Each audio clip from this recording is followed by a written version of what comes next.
Hello दोस्तों, आप सभी का हमारे क्लाइमैक्स परिवार में हार्दिक स्वागत है।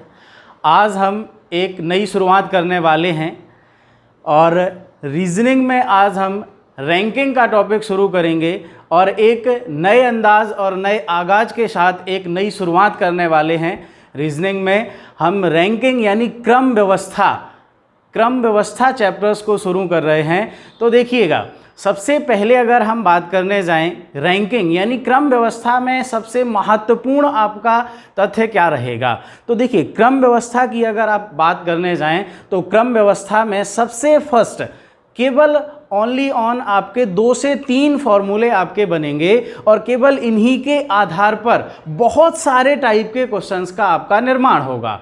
तो देखिए धीरे धीरे करके एक एक करके हम बिल्कुल शून्य से शिखर तक जाएंगे, लेकिन पहले हमें बिल्कुल बेसिक से जीरो से एडवांस से चीज़ों को पढ़ना शुरू करना है। तो सबसे पहले रैंकिंग में अगर बात करने जाएं तो रैंकिंग में आपकी व्यवस्था क्या रहेगी, तो यहाँ पर आपके जो टाइप्स बनेंगे तो सबसे पहले एक पंक्ति की बात होगी। तो पंक्ति में व्यक्तियों के बारे में चर्चा की जाएगी। तो कभी किसी पंक्ति में किसी एक व्यक्ति के बारे में या 2 व्यक्तियों के बारे में या कई व्यक्तियों के बारे में चर्चा होगी। तो अगर हम बात करने जाएं सबसे पहले अगर किसी पंक्ति में किसी एक व्यक्ति की अगर बात की जाए तो देखिएगा ध्यान से, सबसे फर्स्ट और सबसे मोस्टली जो आपका रैंकिंग का फॉर्मूला बनेगा कि टोटल बराबर प्रारंभ प्लस अंत माइनस 1। यानी हम बात करने जाएं कि अगर रैंकिंग में आपके 80% क्वेश्चंस आपके इस फॉर्मूले से सॉल्व होने वाले हैं कि टोटल बराबर आपका क्या बनेगा, प्रारंभ प्लस अंत माइनस 1, प्रारंभ प्लस अंत माइनस 1। यानी कुल व्यक्तियों की संख्या अगर आपसे पूछी जाए और किसी पंक्ति में किसी एक ही व्यक्ति के स्थान को दोनों छोरों से अगर बताया जाएगा तो आप क्या करेंगे, प्रारंभ प्लस अंत माइनस 1। यानी प्रारंभ से स्थान बताया गया, अंत से स्थान बताया गया, लेकिन याद रखना इस फॉर्मूले का यूज यानी इसका यूज हम केवल और केवल तभी करेंगे जब किसी पंक्ति में किसी एक स्थान को या किसी एक व्यक्ति को दोनों छोरों से रिप्रेजेंट किया जाएगा। क्लियर? तो चलिए क्वेश्चंस के माध्यम से हम समझना शुरू करते हैं। तो चलिए सबसे पहले हम समझेंगे पहला क्वेश्चन। तो पहला क्वेश्चन आपकी स्क्रीन पर आपको दिखाई देगा। तो देखिए सबसे पहले शुरुआत करते हैं क्वेश्चंस की। तो सबसे पहला क्वेश्चन आपका क्या कह रहा है, तो पहला क्वेश्चन आपका कह रहा है कि सैम कक्षा में ऊपर से 9वां है और नीचे से 38वें स्थान पर है। सैम कक्षा में ऊपर से 9वां है और नीचे से 38वां है। तो कक्षा में कुल कितने विद्यार्थी हैं? तो देखिए सभी का आंसर आ गया होगा, प्रश्न पढ़ते ही सभी का आंसर आ गया होगा, क्योंकि जो बात अभी अभी हमने आपसे कही वही तो इस क्वेश्चन में पूछा गया है। तो प्रश्न में उसने आपसे क्या कहा हुआ है कि प्रश्न में कहा है कि सैम कक्षा में ऊपर से 9वां और नीचे से क्या है 38वां है। तो आप बताइए क्या ये फॉर्मूला नहीं लगेगा? टोटल बराबर क्या होगा, प्रारंभ प्लस अंत माइनस 1। तो देखिए टोटल बराबर प्रारंभ प्लस अंत माइनस 1, तो टोटल बराबर प्रारंभ प्लस अंत माइनस 1। तो ध्यान दीजिएगा, चाहे प्रारंभ कह दे या अंत कह दे या इसका मतलब ऊपर से कह दे या नीचे से, ऊपर से मतलब प्रारंभ से, नीचे से मतलब अंत से। तो देखिएगा यहाँ पर कहा ऊपर से 9वें स्थान पर है और नीचे से 38वें स्थान पर है। तो कुल कितने लड़के हैं, -1, यानी कितना आ जाएगा 38 और 9 आपका कितना हो जाएगा, 38 और 9 आपका कितना होगा 38 10 48, यानी -1 करके रखें तो कितना होगा 47, यानी 47 और -1 यानी कितने होंगे 46। यानी आपका राइट आंसर क्या आ जाएगा कि यदि सैम कक्षा में ऊपर से 9वें स्थान पर है और नीचे से 38वें स्थान पर है तो इस कक्षा में कुल कितने लड़के होंगे, तो कितने होंगे 46 विद्यार्थी होंगे। तो आपका राइट आंसर हो जाएगा और बी नंबर का ऑप्शन ऑप्शन आपका क्या होगा, सही माना जाएगा। क्लियर। तो देखिएगा, सबसे पहले बस इस बात का ध्यान रखना कि इसका यूज आप तभी करेंगे जब किसी पंक्ति में किसी एक स्थान को या किसी एक व्यक्ति को दोनों छोरों से रिप्रेजेंट किया जाए। चलिए तो अगले क्वेश्चन की ओर बढ़ेंगे। अब अगर हम बात करें, अगले क्वेश्चन को बढ़ने से पहले थोड़ा सा समझ लीजिए कि जैसे अगर टोटल बराबर दिया, अभी आपको क्या दिया था, प्रारंभ से स्थान दिया, अंत से स्थान दिया और क्या पूछा, टोटल पूछा। अगर आपको टोटल व्यक्तियों की संख्या दे दे और आपको प्रारंभ से स्थान दे दे और अंत से स्थान पूछे तो क्या आप इसी फॉर्मूले से नहीं निकाल सकते, निकाल सकते हैं। और अगर टोटल दे दे और अंत दे दे, प्रारंभ पूछ ले तो क्या नहीं निकाल सकते, बिल्कुल निकाल सकते हैं। यानी इसी फॉर्मूले से हम 3 टाइप के क्वेश्चन को बड़ी आसानी से नोट कर सकते हैं, बड़ी आसानी से लगा सकते हैं। तो चलिए अब हम इसके बाद बात करेंगे अगले क्वेश्चन की। तो देखिए अगला क्वेश्चन आपकी स्क्रीन पर रिप्रेजेंट होता है। तो अगला क्वेश्चन आपका क्या कह रहा है, अगला क्वेश्चन कह रहा है लड़कों के एक समूह में एक लड़का एक रेखा में खड़ा हुआ है। क्लियर। तो लड़कों का एक समूह है और एक ही रेखा में खड़ा होता है, लड़कों का एक समूह एक रेखा में खड़ा हुआ है।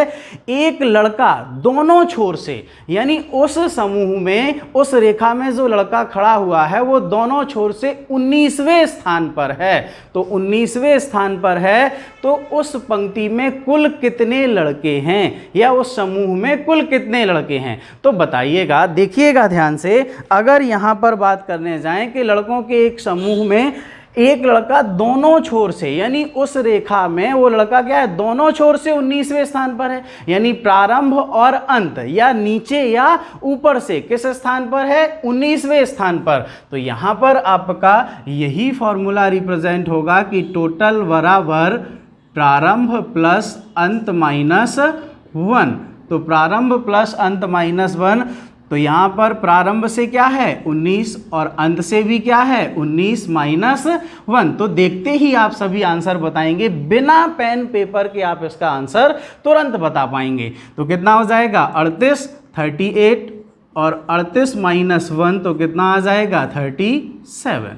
तो आपका राइट आंसर क्या हो जाएगा 37, यानी ऑप्शन नंबर आपका भी राइट आंसर होगा।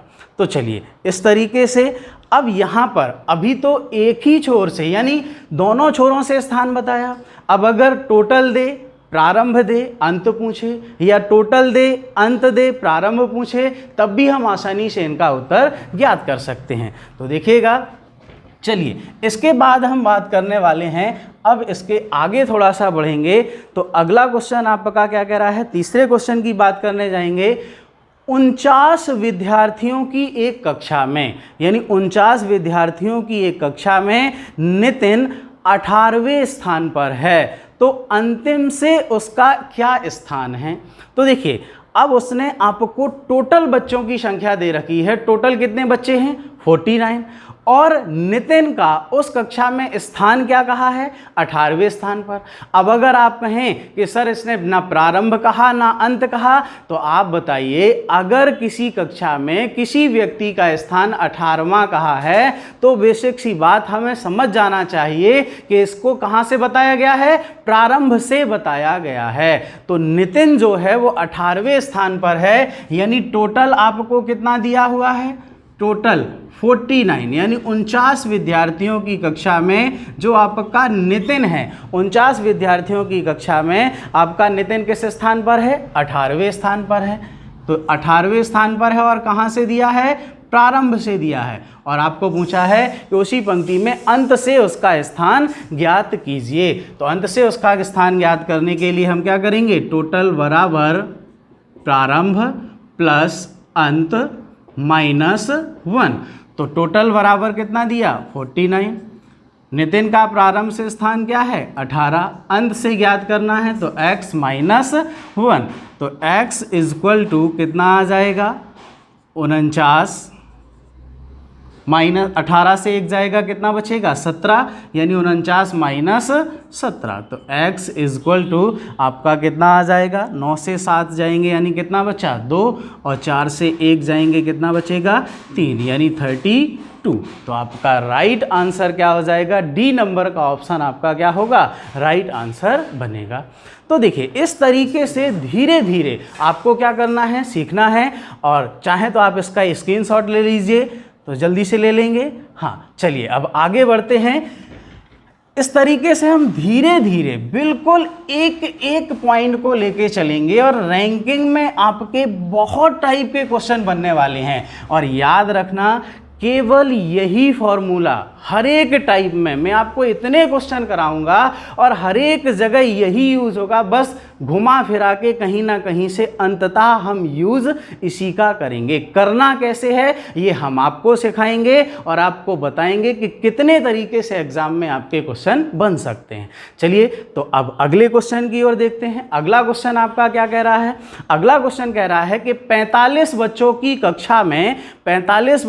कक्षा में अंत से नेहा 15वें स्थान पर है, यानी टोटल बच्चे कितने दे दिए 45, और नेहा का स्थान अंत से कितना दे दिया 15, और आपसे पूछ क्या लिया कि प्रारंभ से उसका स्थान ज्ञात कीजिए। तो देखिए अब पुनः आपसे यही बात कही गई है कि टोटल बराबर कितना दिया 45, और नेहा का अंत से स्थान क्या दे दिया 15, यानी ये स्थान जो आपको दिया हुआ है कहाँ से दिया हुआ है, अंत से, या कह देता नीचे से। तो यहाँ पर अब आपसे पूछा है कि नेहा का प्रारंभ से स्थान ज्ञात कीजिए। तो पुनः आप टोटल का फॉर्मूला लगा देंगे कि प्रारंभ प्लस अंत माइनस 1।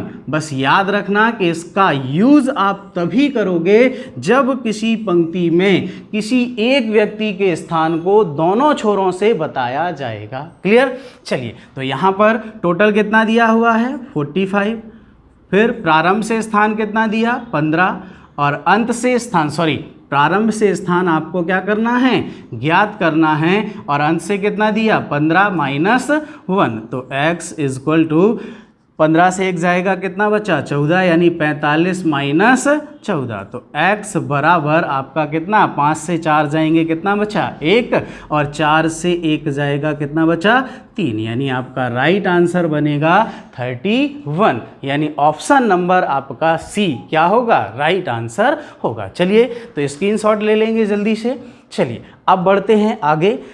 अब देखिए इस तरीके से हमने जितने टाइप से, यानी ये जो फॉर्मूला था, अभी तो केवल हमने आपको क्वेश्चंस वो कराए हुए हैं जो इस फॉर्मूले पे बेस्ड सीधे सीधे आपको दिखाई दे रहे थे, यानी ये सीधा सीधा आपका फॉर्मूला लग रहा था और इसी फॉर्मूले पे ये क्या हो रहे थे, सीधे सीधे क्वेश्चन आपके बन रहे थे। चलिए अब अगला क्वेश्चन करते हैं। अगले क्वेश्चन का आंसर आप सभी बताएंगे और आंसर आपको तुरंत अभी बताना है कि इसका आंसर क्या होगा। मैंने आपको 4 क्वेश्चंस करवाए हैं, 5वें क्वेश्चन का आंसर आप देंगे। चलिए तो क्वेश्चन देखते हैं। क्वेश्चन क्या कह रहा है, राम किसी पंक्ति में प्रारंभ से 16वें स्थान पर है और उसी पंक्ति में मोहन अंत से 25वें स्थान पर है, तो पंक्ति में कुल कितने लड़के हैं। ऑप्शन आपके सामने हैं 41, 40, 25, ज्ञात नहीं कर सकते। तो फटाफट जल्दी से आंसर बताएंगे तुरंत। बहुत सारे बच्चे आंसर दे भी सकते हैं, जिन्होंने बहुत अच्छे से, जो हमसे पहले से जुड़े हुए हैं वो सारे फटाफट आंसर देंगे, और जो नहीं जुड़े हैं उनको जोड़ा जाए। क्लाइमैक्स परिवार आप सभी के लिए, एजुकेशन के लिए, यानी आप सभी की शिक्षा के लिए बहुत अच्छी टीम एक लेकर उतरेगा, और आप सभी बड़ी मेहनत के साथ पढ़िए और याद रखिए हम आपके साथ पूरी ईमानदारी से मेहनत करने वाले हैं और आपको भी उसी ईमानदारी के साथ काम करना है। तो सिलेक्शन बिल्कुल 100% पक्का रहेगा, कहीं नहीं रुकने वाला होगा। चलिए तो बहुत सारे बच्चों के आंसर आ भी चुके होंगे। चलिए देखते हैं क्या कह रहा है। राम किसी पंक्ति में प्रारंभ से 16वें स्थान पर है और उसी पंक्ति में मोहन अंत से 25वें स्थान पर है, तो पंक्ति में कुल कितने लड़के हैं। तो सबसे पहली बात ध्यान देना, पंक्ति में क्या कहा कि पंक्ति में राम प्रारंभ से किस स्थान पर है, 16वें स्थान पर है। तो पंक्ति में राम प्रारंभ से 16वें स्थान पर है और उसी पंक्ति में मोहन अंत से 25वें स्थान पर है। तो उसी पंक्ति में मोहन अंत से 25वें स्थान पर है और आपसे पूछा है कि टोटल बच्चों की संख्या ज्ञात कीजिए।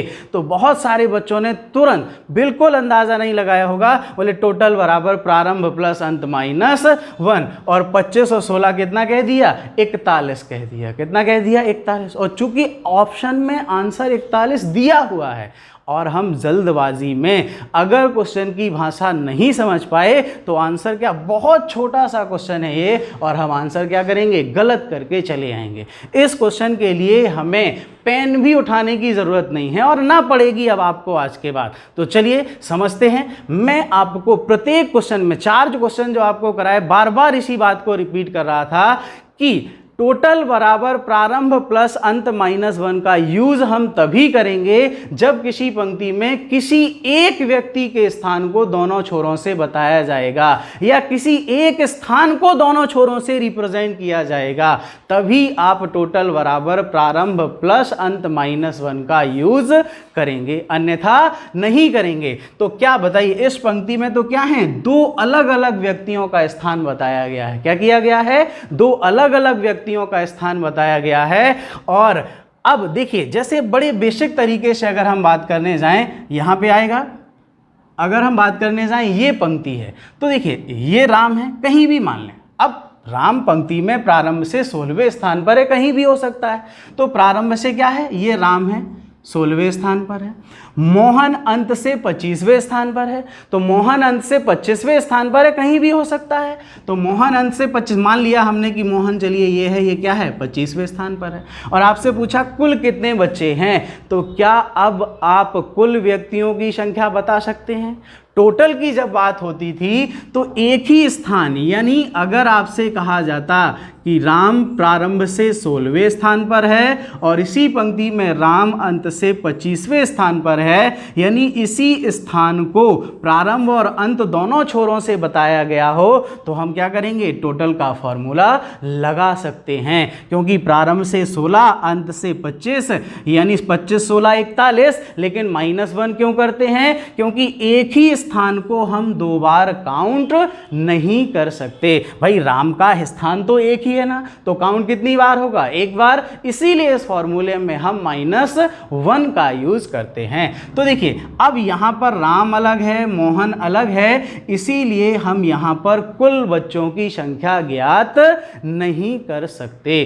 तो याद रखना, नोट बना के बच्चों लिख लेंगे, तो नोट बना के लिखेंगे कि इस प्रकार के प्रश्नों में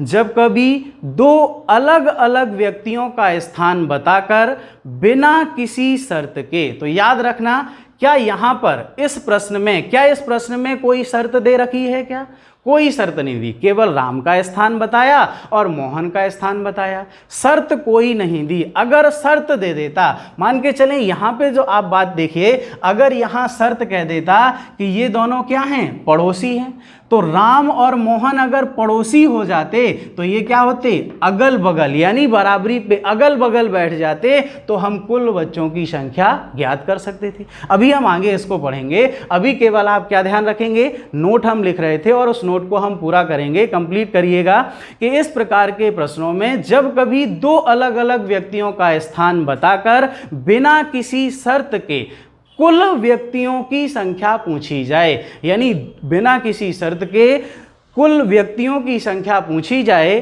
तो उत्तर ज्ञात नहीं किया जा सकता, तो उत्तर हम ज्ञात नहीं कर सकते। यानी इस क्वेश्चन का राइट आंसर आपका ऑप्शन नंबर डी होगा, यानी हम उत्तर ज्ञात नहीं कर सकते। एक बार पुनः रिपीट करेंगे हम नोट को कि इस प्रकार के प्रश्नों में जब कभी 2 अलग अलग व्यक्तियों का स्थान बताकर बिना किसी शर्त के कुल बच्चों की संख्या पूछी जाए तो उत्तर ज्ञात नहीं किया जा सकता। चलिए, तो इस तरीके से ये बहुत ही अच्छा क्वेश्चन है। हम बहुत छोटा क्वेश्चन है लेकिन जल्दबाजी में हम लोग क्या करते हैं, ध्यान नहीं देते और हमें रटा हुआ होता है कि टोटल बराबर प्रारंभ प्लस अंत -1 और सीधे हमने क्या किया, आंसर लगा दिया और बहुत छोटा सा क्वेश्चन हम गलत कर देते हैं। चलिए, तो इसके आगे अब बढ़ना शुरू करते हैं। तो देखिए, अभी इस क्वेश्चन में आपसे पूछा था कि कुल व्यक्तियों की संख्या आपसे पूछी गई थी, लेकिन अगर आपसे न्यूनतम बच्चों की संख्या पूछी जाए, अभी आपसे क्या पूछा था कि कुल व्यक्तियों की संख्या बताइए। तो देखिए, अगला क्वेश्चन क्या कह रहा है, अगली क्वेश्चन की बात करते हैं। राकेश किसी पंक्ति में प्रारंभ से 28वें स्थान पर है और उसी पंक्ति में शिवम अंत से 22वें स्थान पर है, तो पंक्ति में कम से कम कितने लड़के हैं? तो देखिए, प्रश्न क्या कह रहा है कि पंक्ति में जो राकेश है वो प्रारंभ से किस स्थान पर है, 28वें स्थान पर है, और उसी पंक्ति में जो शिवम है वो अंत से किस स्थान पर है, 22वें स्थान पर है। उसी पंक्ति में शिवम अंत से 22वें स्थान पर है और पूछा है पंक्ति में कम से कम कितने लड़के हैं।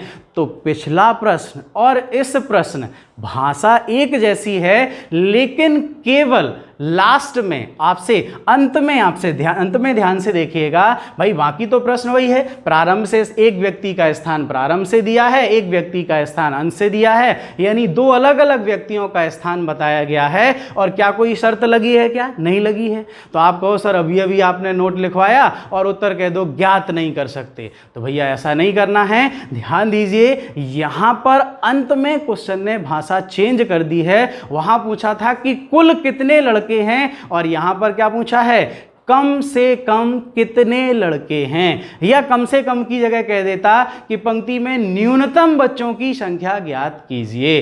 तो याद रखना, यहां पर हमें बताना है कि यदि पंक्ति में राकेश प्रारंभ से 28वें स्थान पर है और शिवम अंत से 22वें स्थान पर है, तो इस पंक्ति में कम से कम कितने लड़के होंगे। तो कम से कम लड़कों की संख्या बतानी है, और जब कम से कम की बात आएगी तो ध्यान से देखिएगा, अगर हम कम से कम की बात करने जाएं तो ये पंक्ति हमारे पास दो ही बातें सत्य हैं। एक, राकेश प्रारंभ से 28 है, दूसरा शिवम अंत से 22 है। इसके अलावा किसी शर्त का हमें कुछ नहीं पता, हम कहाँ रिप्रेजेंट करें, क्या करें। अब कम से कम कहा है तो कम से कम के लिए ध्यान देना, राकेश कितना है, 28, यानी अगर हम राकेश को, ये प्रारंभ से दिया है, और अगर हम राकेश को अंतिम व्यक्ति माने, क्या मान लें, राकेश प्रारंभ से 28 है, कहीं भी हो सकता है, लेकिन अगर हम अंतिम व्यक्ति माने तो प्रारंभ से 28 हो गया और अंत से क्या हो गया, पहला।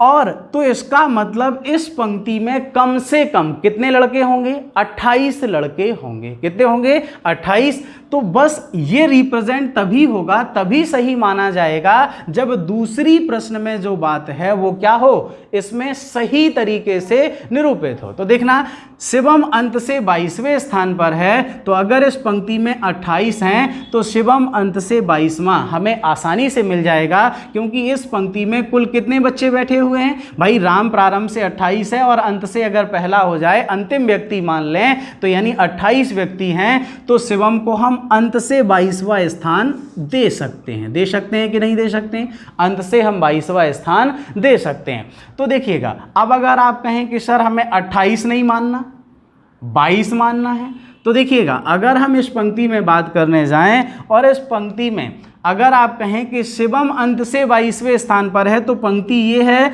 अंत से, ये शिवम है और अंत से क्या है, 22वें स्थान पर है, यानी शिवम अंत से 22 और प्रारंभ से क्या बन जाएगा, पहला बन जाएगा।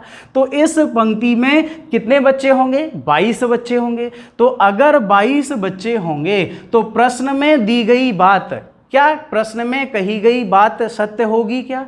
एक बात तो सत्य हो गई कि अंत से 22 हैं, लेकिन राकेश का स्थान प्रारंभ से क्या 28 मिलेगा क्या? संभव होगा क्या? क्योंकि इस पंक्ति में केवल और केवल कितने बच्चे बैठे हुए हैं? 22 हैं, तो 28 संभव ही नहीं हो सकते। इसका मतलब हम गलती से, उसने कम से कम कहा, तो ऐसा नहीं कि हमने देखा कि इसमें कम क्या है 22 और आंसर क्या टिक कर दिया 22, तो आंसर क्या होगा? गलत हो जाएगा। तो यहां पर आपका जो राइट आंसर बनेगा वो क्या आएगा? 28। यानी जब किसी पंक्ति में बिना किसी शर्त के, यानी दो अलग अलग व्यक्तियों का स्थान बताया जाए और किसी शर्त का कोई उल्लेख ना किया गया हो और आपसे न्यूनतम बच्चों यानी कम से कम बच्चों की संख्या पूछी जाए, तो प्रश्न का जो बड़ा अंक होगा, अब ये जरूरी नहीं है कि प्रारंभ से दिया हो, अगर ये 28 होता, ये 22 होता, तब भी हमारा आंसर क्या होता? 28 ही होता, 28 ही होता। हमें बस क्या याद रखना है? अगर बिना किसी शर्त के न्यूनतम बच्चों की संख्या पूछेगा तो हमारा उत्तर क्या होगा? प्रश्न का बड़ा अंक, यानी जो अभिव्यक्तियों के स्थान हमें बताए गए हैं उनमें से जिसका क्रमांक बड़ा होगा वही हमारा क्या होगा? आंसर बनेगा। क्लियर? तो यहां पर हमारा राइट आंसर क्या हो जाएगा? 28 और आपका ऑप्शन नंबर सी क्या बनेगा? राइट आंसर बनेगा। चलिए, तो यहां पर नोट बना के लिख लेंगे और नोट बना के वही बात होगी, थोड़ा सा चेंज होगा, तो लिखेंगे नोट बना के कि इस प्रकार के प्रश्नों में जब किसी पंक्ति में, इस प्रकार के प्रश्नों में जब किसी पंक्ति में दो अलग अलग व्यक्तियों का स्थान बताकर, दो अलग अलग व्यक्तियों का स्थान बताकर बिना किसी शर्त के न्यूनतम बच्चों की संख्या पूछी जाए, तब प्रश्न का बड़ा अंक हमारा उत्तर होता है। तो हमेशा याद रखिएगा, बस इन दोनों टाइप के क्वेश्चंस को आपको ध्यान रखना है। अगर शर्त नहीं लगी है, कुल बच्चों की संख्या पूछी है तो ज्ञात नहीं कर सकते, और न्यूनतम बच्चों की संख्या पूछी है तो प्रश्न का बड़ा अंक हमारा क्या होगा? सही उत्तर बनेगा। क्लियर? चलिए, तो यहाँ पर हमने इन 6 क्वेश्चंस को कंप्लीट किया। अब अगर बात करने जाएं कि शर्त क्या है, अभी तक तो कोई शर्त नहीं थी, अब शर्त क्या है? शर्त, आपके मन में प्रश्न उठ रहा होगा कि सर शर्त है क्या, क्या शर्त ना लगी हो? तो देखिए, अभी हम आगे बढ़ते हैं और अंतिम क्वेश्चन की ओर करते हैं। आज हम थोड़ा सा कम पढ़ेंगे और अंतिम क्वेश्चन जो आपका है उसके माध्यम से हम केवल आपको ये बताएंगे कि आखिर आपका ये जो आपको समझ में आ रहा है कि ये शर्त क्या है, तो शर्त के बारे में समझते हैं। चलिए, तो अगले क्वेश्चन की ओर बढ़ते हैं। अंतिम क्वेश्चन आपका ये रहेगा, आज शुरुआत है इस रीजनिंग की, तो यहाँ पर आज थोड़ा सा कम समय लेंगे, इसके बाद हम बराबर सारी क्लासें कंटिन्यू रखेंगे। चलिए, तो जल्दी से क्वेश्चन की ओर बढ़ते हैं। 7वां क्वेश्चन आपका, अंतिम क्वेश्चन क्या कह रहा है? किसी कक्षा में राजू ऊपर से 10वें स्थान पर है और नीचे से कौन है? रवि, और रवि नीचे से 21वें स्थान पर है। तो राजू कहाँ से है? राजू ऊपर से 10वें स्थान पर है, राजू ऊपर से यानी प्रारंभ से 10वें स्थान पर है, और उसी पंक्ति में जो आपका रवि है वो अंत से यानी नीचे से 21वें स्थान पर है। राजू ऊपर से 10वें स्थान पर है और रवि नीचे से 21वें स्थान पर है, तो कक्षा में कुल कितने छात्र हैं? तो ध्यान दीजिएगा, मैंने प्रश्न अभी पूरा नहीं बोला, प्रश्न आपका आगे अभी दिया हुआ है, शर्त लगी हुई है, लेकिन अगर प्रश्न यहाँ तक रहे कि राजू ऊपर से 10वें स्थान पर है और रवि नीचे से 21वें स्थान पर है, तो कक्षा में कुल कितने छात्र हैं? तो ये क्वेश्चन तो क्या हुआ? 5वां क्वेश्चन हो गया हमारा। बन गया कि नहीं बन गया? सेम वही क्वेश्चन है कि दो अलग अलग व्यक्तियों का स्थान है और किसी शर्त का कोई उल्लेख नहीं है, यानी उत्तर क्या होगा? ज्ञात नहीं कर सकते। लेकिन ये क्वेश्चन पूरा नहीं है, क्वेश्चन अभी आगे नीचे एक एक लाइन और लिखी हुई है और उस लाइन पे क्या लिखा हुआ है, यदि उनके बीच में 3 छात्र हैं, यानी यहाँ पर उसने शर्त लगा दी है। क्या लगा दी है? शर्त लगा दी है। और ये शर्त आपकी क्या है कि इन दोनों के बीच में कितने छात्र हैं?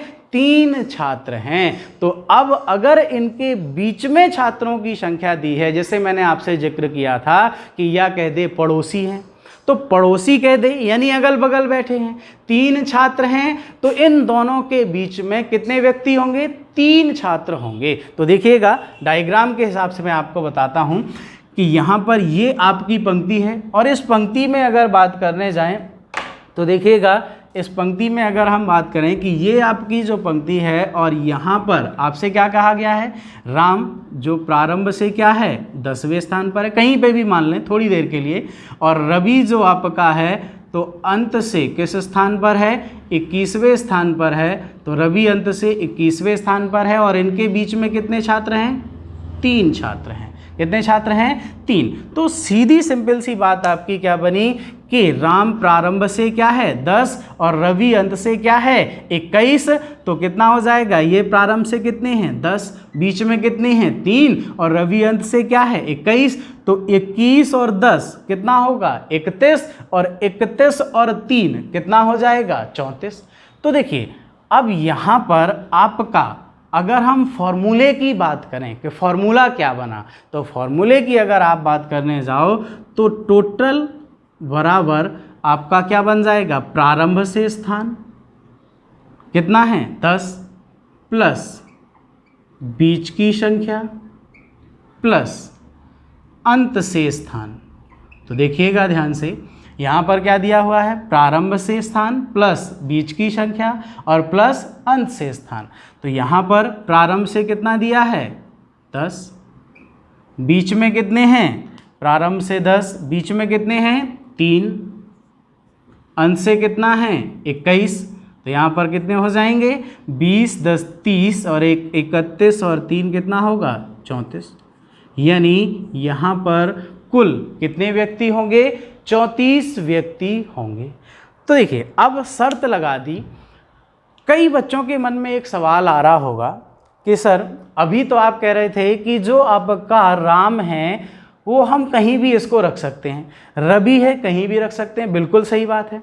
अब यहाँ पर प्रश्न क्या कह रहा है? शर्त केवल क्या रखी है कि इन दोनों के बीच में 3 छात्र हैं। तो बीच में 3 छात्र हैं तो कई बच्चों के मन में ये सवाल आ रहा होगा कि अगर सर हम ये मान के चलें कि ये आपका कौन है? राम है, जो प्रारंभ से क्या है 10वें स्थान पर है, और जो रवि है आपका, रवि को कहाँ मान लें? यहाँ। भाई संभव है कहीं भी ये दोनों रिप्रेजेंट हो सकते हैं और ये क्या है 21 है।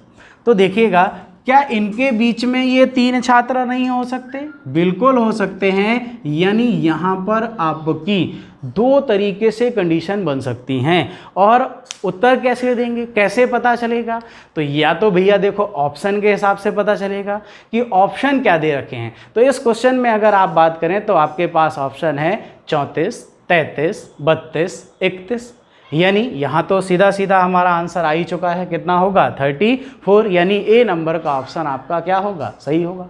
लेकिन अगर ये ऑप्शंस आपके पास नहीं होते, 34 आपके ऑप्शन में नहीं होता, तो फिर आपका आंसर क्या होता? तो देखिएगा ध्यान से, यहाँ पर आपको ध्यान देना है, यहाँ आपका एक नया फॉर्मूला रिप्रेजेंट होगा और फिर यहाँ पर 2 तरीके के आपके प्रश्न उत्तर बनेंगे, एक अधिकतम और एक न्यूनतम। अधिकतम का मतलब क्या होगा? कुल। जैसे हमने ऐसे क्या लिखा था टोटल, ऐसे ही हम क्या कहेंगे अधिकतम, या क्या कहते हैं अधिकतम बच्चों की संख्या ज्ञात कीजिए। तो कभी कभी प्रश्न स्पष्ट रूप में कह देगा कि अधिकतम बच्चों की संख्या ज्ञात कीजिए, या कह देगा न्यूनतम बच्चों की संख्या ज्ञात कीजिए। तो अगर अधिकतम कहेगा तो उत्तर बिल्कुल क्लियर है, न्यूनतम कहेगा तो इस कंडीशन को रिप्रेजेंट करना होगा। लेकिन अगर ना अधिकतम कहे ना न्यूनतम कहे, कुल कहे तो कुल में फिर आपका दोनों चीज़ें आएंगी और फिर ऑप्शन के ऊपर डिसाइड होगा कि आपका आंसर क्या बनेगा। तो दोनों में से कोई एक ही उत्तर आपका रखा जाएगा और जो उत्तर हमें मिलेगा वही हमारा राइट आंसर बनेगा। जैसे कि इस प्रश्न में बात करें तो आपका ए नंबर का उत्तर क्या होगा, सही माना जाएगा। तो यहाँ पर ये आपका क्या बना, अधिकतम।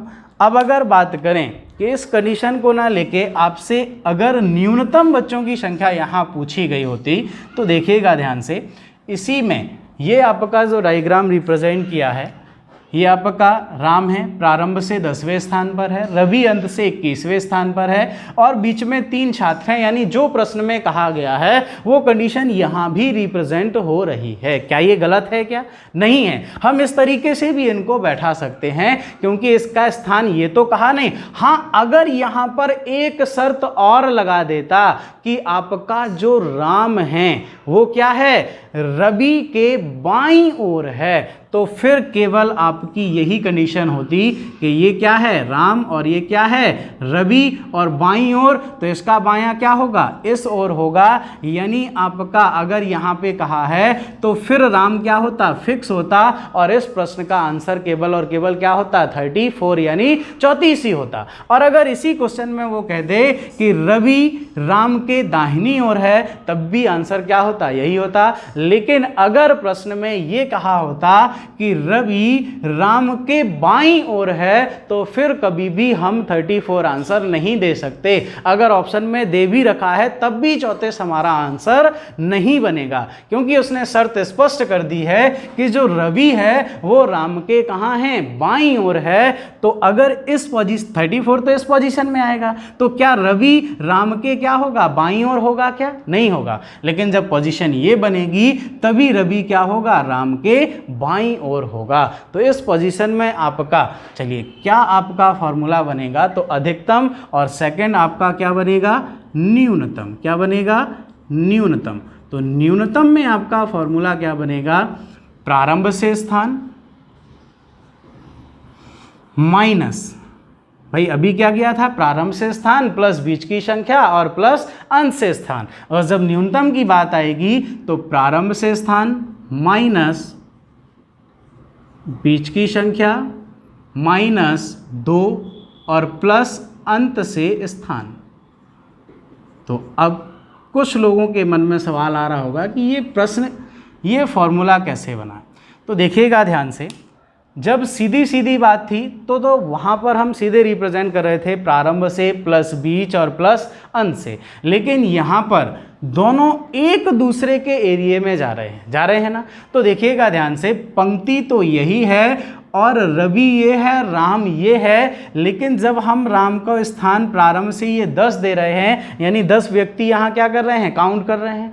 और जब रवि यहाँ 21 दे रहे हैं तो 21 क्या कर रहे हैं, काउंट कर रहे हैं। अगर प्रारंभ और अंत को सीधे सीधे जोड़ दें तो इन दोनों व्यक्तियों के स्थान भी हम क्या कर लेंगे, एक से अधिक बार काउंट कर लेंगे। तो देखिएगा ध्यान से, जब हम टोटल बराबर प्रारंभ प्लस अंत -1 का यूज करते हैं तो एक ही स्थान पर, जैसे एक ही स्थान को दोनों छोरों से रिप्रेजेंट किया गया हो, तो क्या हम इस स्थान को 2 बार काउंट करते हैं क्या, नहीं करते हैं, केवल एक ही बार करते हैं। इसीलिए यहाँ क्या करते हैं, -1 का यूज करते हैं। और जब न्यूनतम वाली कंडीशन बनेगी और न्यूनतम वाली कंडीशन में हमेशा ये एक दूसरे के क्या करेंगे, एरिया में जाएंगे और जब एक दूसरे को क्रॉस करेंगे यानी इन दोनों के स्थान को एक से अधिक बार काउंट करना होगा, तो हम केवल एक ही बार, एक पंक्ति में एक व्यक्ति का स्थान केवल एक ही बार काउंट होता है, ना कि 2 बार। इसीलिए यहां पर क्या होगा, -2। यानी ये हमेशा आपको याद रखना है न्यूनतम वाली कंडीशन में कि प्रारंभ माइनस बीच -2 और प्लस अंत, यानी -2 जो आपका हो रहा है वो हमेशा क्या होगा, इन दोनों व्यक्तियों के स्थान को माइनस करने के लिए क्या करते हैं, -2 का यूज करते हैं। अब बात करें माइनस बीच की संख्या क्यों घटाई, तो सीधी सिंपल बात है कि जब इन दोनों ने अपने एक दूसरे के एरिया में ये गए हैं, क्रॉस किया है, एक दूसरे को क्रॉस किया, तो ये 3 व्यक्ति हैं, ये भी क्या हैं, इन तीनों के स्थान को भी क्या है, एक से अधिक बार काउंट हो रहे हैं यहाँ पर। तो यहाँ हम क्या करेंगे, इनको केवल एक बार काउंट करना है, इसीलिए माइनस बीच और -2। तो चलिए अब इसको विस्तार से समझने के लिए हम अगली क्लास में अधिकतम और न्यूनतम वाले बहुत सारे प्रश्न लाने वाले हैं, तो वहाँ पर हम बड़े अच्छे से समझेंगे। अभी केवल हमने इसके बारे में थोड़ा सा आपको समझाया कि आखिरकार शर्त आपकी होगी क्या। तो शर्त तो अभी बहुत ही इंटरेस्टिंग आपकी होने वाली है, तो शर्त के बारे में अभी हम आगे क्वेश्चंस के माध्यम से समझेंगे। अभी केवल थोड़ा सा हमने शर्त को जाना है। तो चलिए आज की क्लास को हम यहीं ख़त्म करते हैं और आपसे आशा करते हैं कि आप सभी इस क्लास को बहुत अच्छे तरीके से अपने नोट्स में कॉपी कर लें और अपने दोस्तों को बताएं कि क्लाइमैक्स परिवार में क्लाइमैक्स टीम आपके साथ बहुत ईमानदारी के साथ जुड़ी हुई है और बहुत अच्छे तरीके से हम सभी आपको पढ़ाने वाले हैं। तो आप लोग पूरी मेहनत के साथ, शिद्दत के साथ जुड़ जाइए। किसी कोई बहाने की आवश्यकता नहीं है कि हमारा टाइम ख़राब हो रहा है या हम पढ़ाई नहीं कर पा रहे हैं। तो आपके लिए सारी सुविधाएं अवेलेबल हैं, बस आप ईमानदारी के साथ पढ़ना शुरू कर दें। तो चलिए आज के लिए धन्यवाद। Thank you. जय हिंद, जय भारत।